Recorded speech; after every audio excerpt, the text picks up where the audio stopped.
À quoi ça sert? Ça veut dire quoi ça? Pourquoi c'est comme ça? C'est où? C'est qui lui? Un jour, une question. Pourquoi y a-t-il eu la Seconde Guerre mondiale?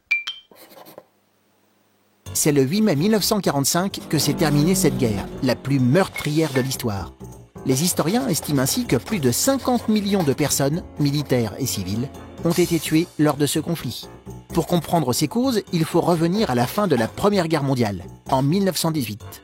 En 1919, les pays vainqueurs, la France, le Royaume-Uni, les États-Unis et l'Italie, imposent des punitions très sévères à leur principal ennemi, l'Allemagne.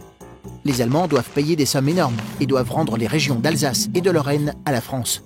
En 1933, Adolf Hitler arrive au pouvoir en exploitant l'idée que le chômage et la pauvreté en Allemagne sont de la faute des pays étrangers et des Juifs. Il met en place une politique agressive pour contrôler d'autres territoires européens. Par exemple, il annexe l'Autriche en 1938. Pour lui, il est vital d'augmenter le territoire de l'Allemagne et d'effacer le souvenir de la défaite de la Première Guerre mondiale. Hitler est encouragé par le manque de réaction des grands pays européens qui n'ont pas envie de faire la guerre. L'Allemagne noue également des alliances avec des gouvernements autoritaires, en Italie et au Japon.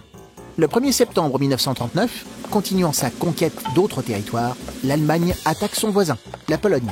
Pour défendre la Pologne, la France et le Royaume-Uni déclarent la guerre à l'Allemagne, le 3 septembre 1939. Le système des alliances va entraîner d'autres pays dans le conflit qui dépassent les frontières de l'Europe pour devenir une guerre mondiale.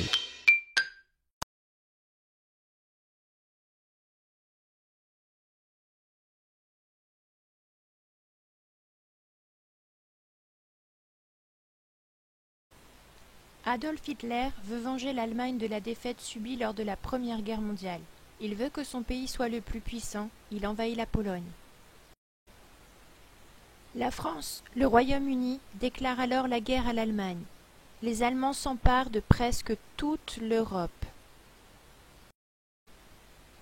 Les Allemands envahissent le nord de la France. Les Français s'enfuient, on appelle ça l'exode. La France capitule.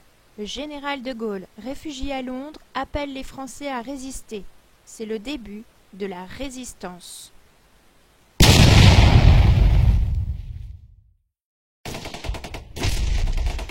Le 6 juin 1944, les Alliés débarquent sur les plages de Normandie. L'Allemagne capitule le 8 mai 1945.